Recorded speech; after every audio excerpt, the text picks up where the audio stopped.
ఈ ఫిజికల్ ప్రపంచమంతా ఒక మాయ. సింపుల్ గా చెప్పడానికి ఒక సిమ్యులేషన్ ప్రోగ్రామ్. ధర్మం అంటే సింపుల్ గా డ్యూటీ అని చెప్పొచ్చు, కానీ ఇందులో ఒక క్లాజ్ ఉంటుంది. త్రేతాయుగంలో అధర్మానికి పీక్స్ మాత్రమే రావణాసురుడు, కానీ అందుకే కలిపురుషుడి పుట్టుక జుగుప్స కలిగించే విధంగా ఉంటుందని చెప్పాను.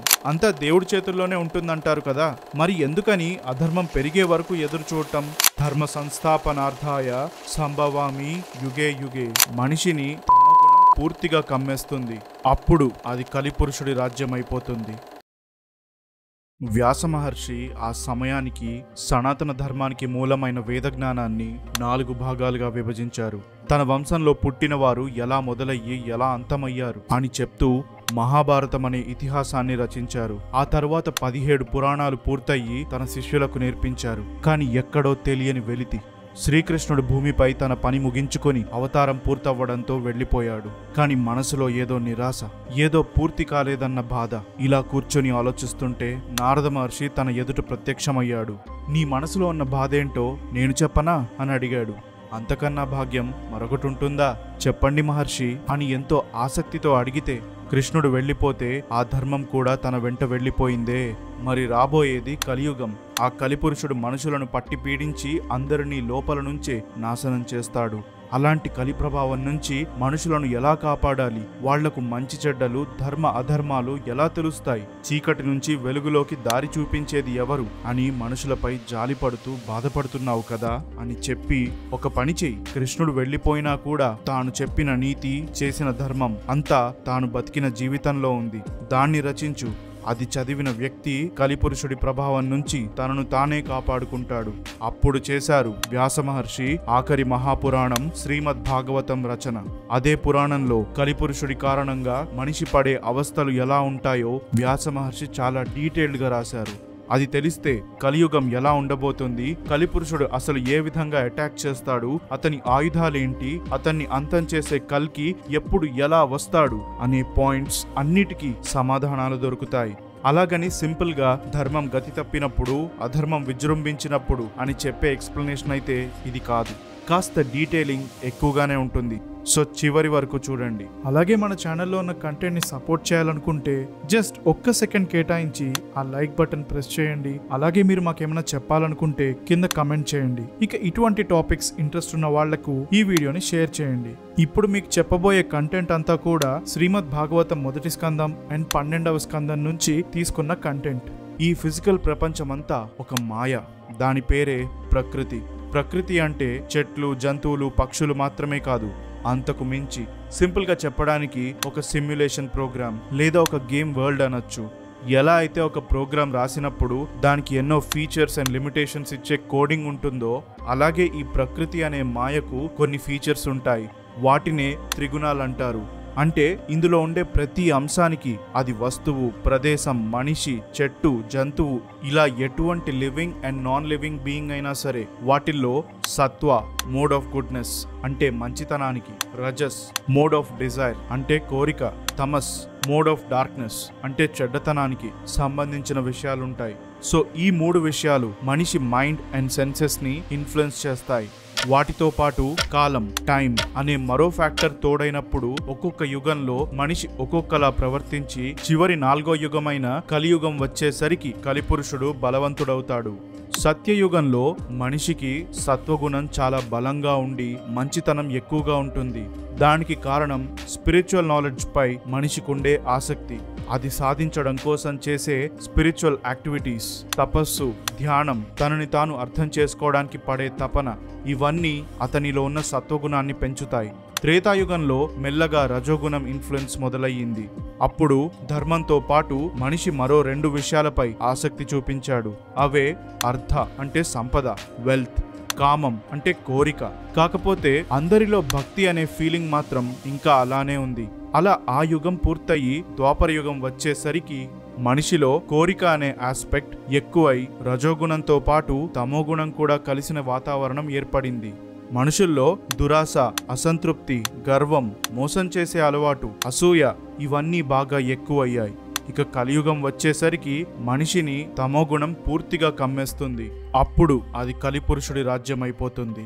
అసలు కలిపురుషుడికి అంత అవకాశం ఇవ్వడం ఎందుకని అతను ఈ యుగానికి అధిపతి అవ్వాలి?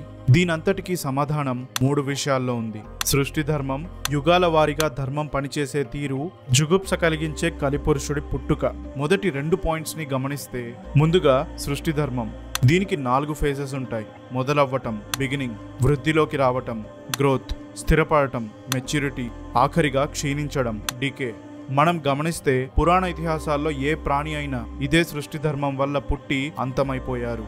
ఆఖరికి సృష్టి చేసే బ్రహ్మ కూడా ప్రతి 2వ కల్పం పూర్తయ్యే సమయానికి నైమిత్తిక అనే ప్రళయంలో అంతమైపోతాడు. ఈ 4 ఫేజెస్ సృష్టిలో ఉన్న ప్రతి ప్రాణి మాత్రమే కాదు, దానికి సంబంధించిన ప్రతి అంశంలో కూడా ఉంటాయి. అయితే సృష్టి ధర్మం ప్రకారం ఒకానొక సమయం సందర్భంలో మొదలైన సృష్టి అంతం కూడా అవ్వాలి. కాబట్టి యుగాల వారీగా ధర్మం పనిచేసే తీరుతో అది సాధ్యమవుతుంది. అదే మన సెకండ్ పాయింట్. సత్య, త్రేత, ద్వాపర, కలి అనే 4 యుగాల్లో ధర్మం ఉండే తీరు. ధర్మం అంటే సింపుల్ గా డ్యూటీ అని చెప్పొచ్చు, కానీ ఇందులో ఒక క్లాజ్ ఉంటుంది. క్లియర్ గా చెప్పాలంటే ఈ సృష్టి అంతటిలో ఉన్న ప్రతి దానికి ఒక ప్రత్యేకమైన విధి, దాన్ని అమలు చేసే తీరు ఉంటుంది. ఆ లిమిటేషన్ దాటితే అది అధర్మం అవుతుంది. Natural law and order of things అని అంటారు. ఎగ్జాంపుల్ కి సూర్యుడు తూర్పున ఉదయించి పడమరలో అస్తమిస్తాడు. దీనితో పాటు ఎంతో ప్రకాశవంతంగా ఉండి వెలుగుని పంచి ఎన్నో జీవరాశులు బతకడానికి సాయం చేస్తాడు. ఇది సూర్యుడికుండే న్యాచురల్ లా అండ్ ఆర్డర్ అంటే ధర్మం. వీటిల్లో ఏ ఒక్కటైనా సరిగ్గా జరగకపోతే సూర్యుడు ధర్మాన్ని అతిక్రమించినట్టు అవుతుంది. అలాగే మనిషి తన జీవితంలో ఉండే వేరువేరు స్టేజెస్ లో పాటించాల్సిన వేరువేరు ధర్మాలు కూడా ఉంటాయి. ధర్మానికి 4 ఫౌండేషన్స్. సత్యం అంటే మాటకు కట్టుబడి ఏమాత్రం మోసం చేయకుండా ఉండటం. దయ, ఒకరికి మరొకరిపై జాలి, కరుణ ఉండటం. తపస్సు, మనస్సుని అదుపులో పెట్టుకొని తనలో ఉన్న డివినిటీతో కనెక్ట్ అవ్వటం. శౌచం అంటే క్లెన్లీనెస్, ఫిజికల్ బాడీ, చుట్టూరా ఉండే పరిసరాలు, అన్నిటికంటే ముఖ్యంగా మనసు, ఎటువంటి చెడు ఆలోచనలు లేకుండా మంచి తీరులో ఆలోచించడం. వీటిని ధర్మపాదాలు లేదా ధర్మానికి ఉండే 4 పాదాలు అంటారు. అయితే సత్యయుగంలో ఈ 4 పాదాలు చాలా బలంగా ఉంటాయి. మనుషులు మాట మీద నిలబడటం, అందరి పట్ల దయ చూపించడం, ఇతరుల శ్రేయస్సు కోసం యజ్ఞాలు, హోమాలు చేయడం, ఏదైనా ఆలోచన చేస్తే అది కూడా మంచి కోసమే చేయడం. దీనికి బెస్ట్ ఎగ్జాంపుల్ ప్రహ్లాదుడు. తాను నమ్మిన సత్యం అన్నిటికీ మూలం, అన్నిటికీ ఆధారం ఆ విష్ణుమూర్తి.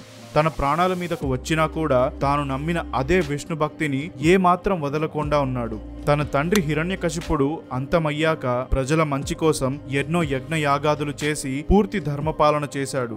ఇక త్రేతాయుగానికి వచ్చేసరికి ప్రజలు వేదాలను అనుసరించి ఆచారాలు పాటించేవారు. హింస ఎక్కువగా ఉండేది కాదు. అలాగే ధర్మం అంటే డ్యూటీని సరిగ్గా చేసి, అర్థ అంటే డబ్బుని సరైన తీరులో సంపాదించి, కామ అంటే కోరికలు సరైన తీరులో తీర్చుకునేవారు. కానీ ధర్మానికి ఉన్న 4 పాదాల్లో ఒక్కొక్క పాదం సగం అవ్వటం మొదలయ్యింది. అంటే ధర్మం మెల్లగా తగ్గి దానికి పూర్తిగా ఆపోజిట్ అయిన అధర్మం దానికున్న 4 పాదాలు అంటే అసత్యం, హింస, అసంతృప్తి, మలినం ఇవి పుట్టుకొచ్చాయి. ఇప్పుడు చెప్పినట్టు అధర్మం పుట్టుకొచ్చింది అనే లైన్ బాగా గుర్తుపెట్టుకోండి. మన 3వ పాయింట్లో దీని గురించి చెప్పాల్సిన విషయం ఒకటి ఉంది. త్రేతాయుగంలో ధర్మం ఎలా గతి తప్పింది అని అర్థమయ్యేట్టు చెప్పేదే రామాయణం. వెంటనే రావణుని ఎగ్జాంపుల్ అనుకోకండి. త్రేతాయుగంలో అధర్మానికి పీక్స్ మాత్రమే రావణాసురుడు. కానీ ఆ అధర్మం ఒక స్లో పాయిజన్ లా మొదలైందని ఇందాక చెప్పిన భాగవతం వివరణలో ఉంది కదా. అంటే స్టార్టింగ్ పాయింట్ గమనిస్తే మందర తన విషపూరిత మాటలు కైకేయి మనసులోకి ఎక్కించి ఆవిడను పొల్యూట్ చేయడం, ఆ మాటలు కైకేయి చాలా సీరియస్ గా తీసుకొని దశరథ మహారాజుని వరాలు అడిగి రాముణ్ణి వనవాసానికి పంపించడం, మరోచోట వాలి తన తమ్ముడు సుగ్రీవుడి మాట ఏమాత్రం వినకుండా అతని భార్య రూమను అపహరించడం, ఇక శూర్పణఖ రాముడి జీవితంలో జోక్యం చేసుకుని తన అన్నలు ఖరదూషణాదులు సరిపోరన్నట్టు రావణాసురుడి దగ్గరకు వెళ్లి సీతమ్మ అందం గురించి చెప్పి ఆవిడను కోరుకునేలా చేసింది. ఆ తర్వాత రావణాసురుడు తాను చేసిన అధర్మానికి శ్రీరాముడి చేతుల్లో అంతమయ్యాడు. ఇక ద్వాపర యుగంలో సగానికి సగంగా ఉన్న ధర్మం 4 పాదాలు మరొకసారి సగమయ్యాయి. అంటే ఒక వంతు ధర్మం ఉంటే 3 వంతులు అధర్మం ఉంది.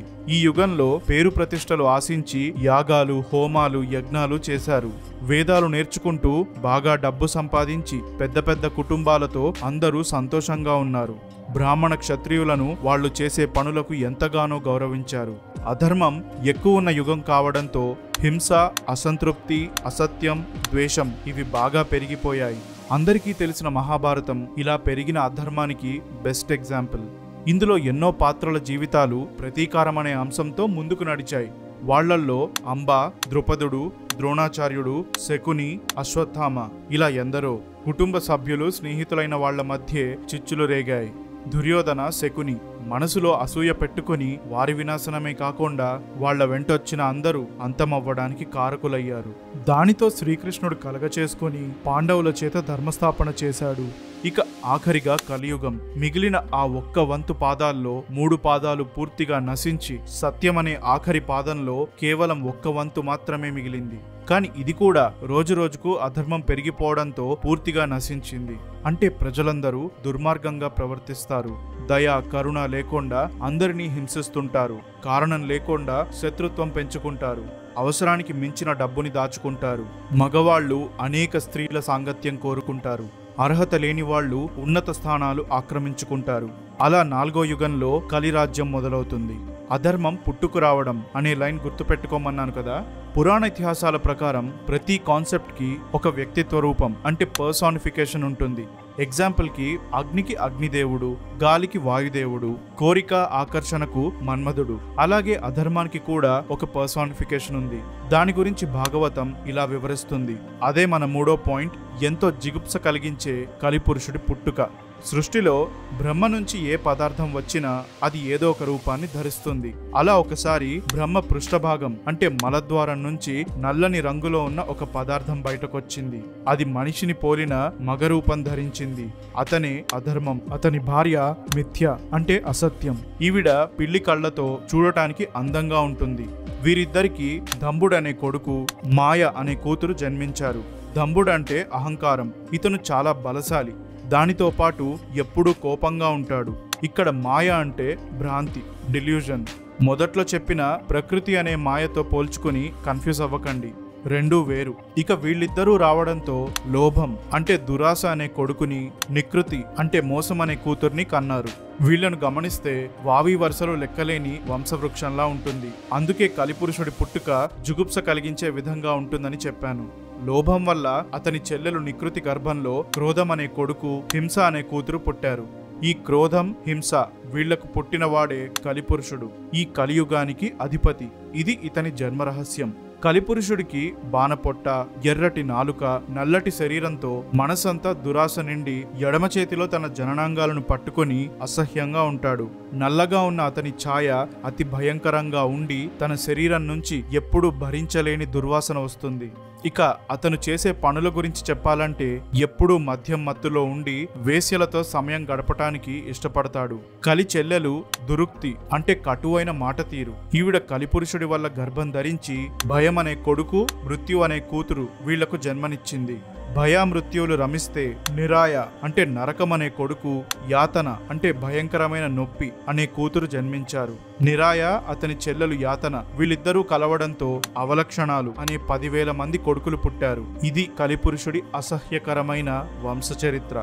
అధర్మం, అసత్యం, అహంకారం, భ్రాంతి, దురాశ, మోసం, క్రోధం, హింస, కటువైన మాట తీరు, భయం, మృత్యువు, నరకం, యాతన, అవలక్షణాలు ఇవన్నీ కలిస్తే కలిపురుషుడి రాజ్యం.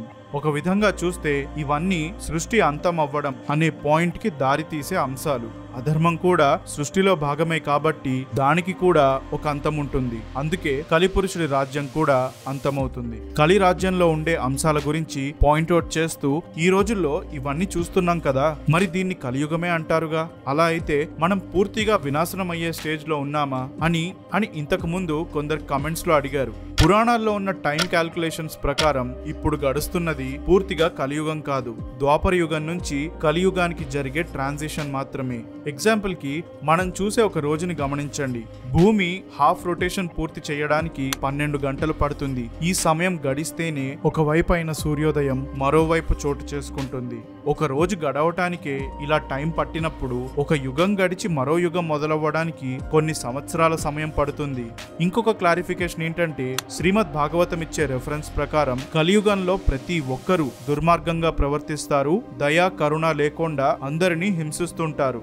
కానీ ఇప్పుడున్న సిచ్యువేషన్లో తపస్సు చేసేవాళ్ళు లేకపోయినా మంచి చేసేవాళ్ళు, దయ ఉన్నవాళ్ళు, మంచి ఆలోచనలు ఉన్నవాళ్ళు ఎంతో కొంత ఉన్నారు కదా. కాబట్టి ఈ సమయం ఇంకా కలియుగానికి అయ్యే ట్రాన్సిషన్ మాత్రమే.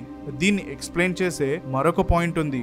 కలిపురుషుడు అసురుడు కాబట్టి మిగతా అసురులతోనే పోల్చి దీన్ని అర్థం చేసుకోవచ్చు. హిరణ్యకశిపుడు, రావణాసురుడు, శిశుపాలుడు అందరూ వాళ్ళ హద్దులు దాటేసి పూర్తిగా అధర్మపరులయ్యాకే అంతమయ్యారు. ప్రహ్లాదుడనే సత్వగుణ సంపన్నుడు తన కొడుకని తెలిసి కూడా కేవలం విష్ణు భక్తుడని విచక్షణారహితంగా అంతం చేయడానికి చూసినప్పుడు హిరణ్యకశిపుడు, సీతమ్మను పొందాలన్న కోరికతో తన వాళ్ళందరినీ పనంగా పెట్టి లోక వినాశనం చేసినప్పుడు రావణాసురుడు, తనకిచ్చిన 100 తప్పులు అనే హద్దు దాటి మాటలతో దాడి చేసి అహంకారంతో విర్రవీగినప్పుడు శిశుపాలుడు. సో అదేవిధంగా కలిపురుషుడు కూడా మొత్తం 4 యుగాల్లో తన ప్రభావం చూపిస్తూ దాన్ని ఆఖరి యుగంలో బలపరుచుకొని అదే యుగం పూర్తయ్యే సమయానికి కల్కి అవతారం చేతుల్లో అంతమవుతాడు. మన ఛానల్లో వచ్చే కమెంట్స్ నుంచి మరొక ఇంట్రెస్టింగ్ క్వశ్చన్ గమనించాను. ఎందుకని ధర్మం గతి తప్పాలి? అంతా దేవుడి చేతుల్లోనే ఉంటుందంటారు కదా, మరి ఎందుకని అధర్మం పెరిగే వరకు ఎదురు చూడటం? దానికి ముందు చెప్పిన సృష్టి ధర్మమే సమాధానం. కానీ మరింత ఈజీగా అర్థమయ్యే సింపుల్ లాజిక్ తో ఎక్స్ప్లెయిన్ చేస్తాను. సపోజ్ ఇవాళ మీకు కొన్ని సెట్ ఆఫ్ రూల్స్ ఇచ్చి ఇవి మాత్రమే ఫాలో అవ్వాలి అని చెప్తే ఏమంటారు? ఆ రూల్స్ మంచివని గ్యారంటీ ఎక్కడుంది? ఏది రైట్ ఏది రాంగ్ అని నాకు నేనుగా తెలుసుకోలేనా? ఇలా ఎన్నో డౌట్స్ వచ్చి ఆ రూల్స్ ఫాలో అవ్వడం అనే ప్రాసెస్ ని డిక్టేటర్షిప్ లా చూస్తారు. మీ మైండ్ ఎంతో కొంత డిఫెన్సివ్ గా మారుతుంది. ఈ సమయంలో స్వేచ్ఛ కోరుకుంటారు కదా. దీన్నే సనాతన గ్రంథాల్లో కర్మ స్వాతంత్రం అంటే మనసులో చేసే ఆలోచన, బాడీ అండ్ సెన్సెస్ తో చేసే పని, వీటికి స్వేచ్ఛ ఉండటం అంటారు. ఏ వ్యక్తి అయినా వాళ్లకు వాళ్లుగా ధర్మం గురించి తెలుసుకొని ఆ మార్గంలో నడవాలే కాని మరొకరి బలవంతంపై కాదు. ఒకవేళ బలవంత పెడితే ఆ పరబ్రహ్మ స్వరూపాలైన దేవతలను కూడా డిక్టేటర్స్ గా భావిస్తారు. అందుకే అర్జునుడి చేత ధర్మాన్ని స్థాపించాలనుకున్న కృష్ణుడు అతనికున్న కన్ఫ్యూజన్స్ అన్నిటినీ భగవద్గీతతో క్లియర్ చేసి, బాగా ఆలోచించు, నీకు చెయ్యాలనిపించింది చెయ్యి అని యుద్ధంలో పాల్గొనే నిర్ణయం అర్జునుడికే వదిలేశాడు. సో ఈ విధంగా మనుషులు స్వేచ్ఛగా వారికి వారుగా ధర్మాన్ని అనుసరించాలి. అదే పరబ్రహ్మం కోరుకునే విధానం. అందుకనే యుగాల వారీగా ధర్మం గతి తప్పుతుంది, అధర్మం మొలకెత్తి పెచ్చుమీరుతుంది. అప్పుడు తిరిగి ధర్మస్థాపన చెయ్యడానికి అవతార పురుషులు వస్తారు. ధర్మ సంస్థాపనార్థాయ సంభవామి యుగే యుగే. వీడియో మొత్తంలో కలిపురుషుడు ఒక్కొక్క యుగంలో ఎలా ప్రవేశించాడో తెలుసుకున్నాం. మరి అదే కలిపురుషుడు ఈ 4 యుగాల్లో తనకు తానుగా జోక్యం చేసుకున్న సందర్భాలేంటి? ఆ కలిపురుషుడిని అంతం చెయ్యబోయే కల్కి అవతారం జీవితం ఎలా ఉంటుందో మీరంతా తెలుసుకోవాలంటే ఇదే కల్కి మినీ సిరీస్ లో వచ్చే మరో 2 ఎపిసోడ్స్ కోసం వెయిట్ చేయండి. మరి మన ఛానల్కి ఇంకా మీరు సబ్స్క్రైబ్ చేసుకోకపోతే వెంటనే సబ్స్క్రైబ్ చేసుకోండి అండ్ ఆ బెల్ ఐకాన్ యాక్టివేట్ చేసుకొని ఆల్ నోటిఫికేషన్ సెలెక్ట్ చేయండి. ఇక మీదట అప్లోడ్ అయ్యే ప్రతి ఎపిసోడ్ మిస్ అవ్వకుండా ఉంటారు. సో అది ఫ్రెండ్స్ ఇవాల్టి వీడియో. నేను మీ లైఫ్ ఓరామా. తిరిగి కలుస్తూనే ఉందాం.